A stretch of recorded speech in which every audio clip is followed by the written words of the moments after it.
Մեծարգո պարոն վարչապետ, քանի որ սա իմ վերջին հարց ու պատասխանն է ձեր հետ պատգամավորի կարգավիճակում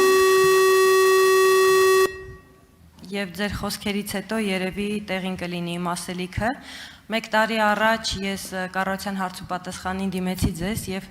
տեղեկացրեցի, որ չնայած մենք մեծածավալ աշխատանք ենք անում, խնդրում եմ հրատապ ուշադրություն դարձնել, որովհետեւ իմ ծննդավայր Պտղնի գյուղում 35 տարի չկա մանկապարտեզ, վերջին անգամ դպրոցը կառուցվել էր սովետական Հայաստանում եւ կոյուղաջրերը եւ անձրևաջրերը լցվում էին դպրոց եւ որ մենք ունենք 5-րդ դարի բացառիկ տաճար, որը քայքայվում էր քանդված վիճակում։ Անցել է 1 տարի, ուզում եմ ձեզ ասել, պարոն վարչապետ, որ հոկտեմբերին շահագործման կհանձնվի մանկապարտեզը, միջև տարվա վերջը կավարտվի հիմնանորոգումը դպրոցի եւ եկեղեցին կառուցվում է, մի հրաշալի տաճար է դառնալու վերջում, որ դառնալու է կենտրոն տուրիստական այցելությունների համար։ Սա ցույց է տալիս, ինչպես ենք մենք քայքայել, իրենց բառերով ասած, ինչպես ենք մենք վերաբերվում երեխաներին, նրանց ապագային, Հայաստանի անկախությանն ու անվտանգությանը։ Ես ձեզ հարց չունեմ, պարոն վարչապետ, ուզում եմ ասել շնորհակալություն Պտղնի գյուղի բնակիչների եւ երեխաների անունից, ուզում եմ իմ թիմին, ձեզ եւ մեր կառավարությանը ցանկանալ, մաղթել եւ ասել, որ խնդրում եմ նույն տեմպերով շարունակեք, մենք ձեզանից գոհ ենք, մեր գյուղի բնակիչները խնդրել են փոխանցել ձեզ։ Այո, կառուցվում է։ Վարչապետ Նիկոլ Փաշինյանը կարձագանքի ձեր հարցին, ելույթին, ասացին։ Չնայած դուք հարց չունեք, շնորհակալ եմ, բայց ես պատասխան ունեմ, Տիկին Պողոսյան, որովհետև անընդհատ առիթ չէր լինում, մեր նախընտրական քարոզարշավում տենց չէր ստացվում, այս թեմային ուզում էի անընդհատ անդրադառնայի, չէր ստացվում։ Եկեղեցիների մասին։ Մենք ինչքան ենք մենք, ինչքան է մեզ մեղադրել եկեղեցու դեմը լինելու, մեր ինքնության դեմը լինելու, եւ գիտեք ովքեր իրենց հայացներում եկեղեցիներ են սարքել, այդ եկեղեցիների վրա դրել են իրանց քերու կնգա, հորողպոր կնգա, իրանց սիրուհիների, իրանց չգիտեմ, բանի բաժանաղների անունները, ասենք չգիտեմ, սուրբ ինչ ասեմ,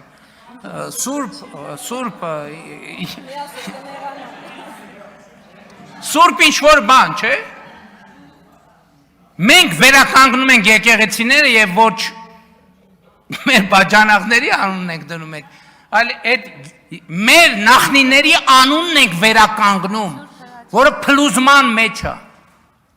Ու այս մարդիկ մեզ մեղադրում են բանի մեջ, ինքնության մեջ։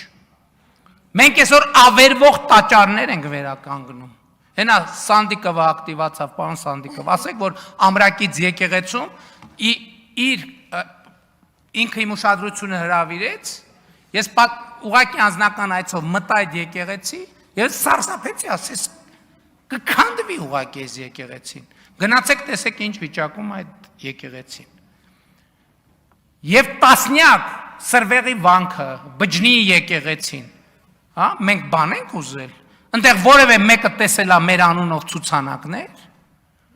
կամ որմնանկարների վրա մենք բայց բաներով որ հանկարծ չճանաչե, ասենք տեսել է որևէ մեկը։ Ու այս մարդիկ եկել են մեզ ասում են ինքնություն։ Ասենք ինչքան բան ունեն, ասենք հերրու, կորած, մոլորած անունները նկարում են պատերին, մեկին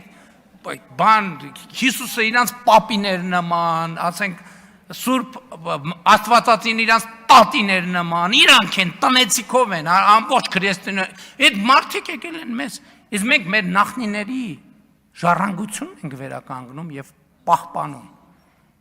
Մեր սրբերի, մեր աստվածաբանների, մեր փիլիսոփաների, այս է տարբերությունը, հասկանում եք, այս է տարբերությունը։ Ով է գնացել մի հատ անտառի սարի ծերին որևէ եկեղեցի։ Չէ, ոչ մեկ, որովհետև դա ինչ ռեկլամ է։ Նախ ամենակարևոր իրանց բաժանաղի անունը չեն կարա դնեն։ Հիմա ասենք մենք որ վերականգնում ենք Այգեհովիտում սարի վրա Սրվեղի վանքը։ Դե ոնց է Սրվեղի վանքի անունը ոնց փոխես դարձնես, ասենք ենթադրենք բան, ինչ որ մի բան։ Բաժանաղի տանուն չես կարա դնես, չէ, հետաքրքիր չի։ Հա, էլ չեմ ասում բան է, մոմի գործ չեն կարա անել։ Սրանում է տարբերությունը ինքնության վերաբերմունքի նկատմամբ։ Շնորհակալ եմ։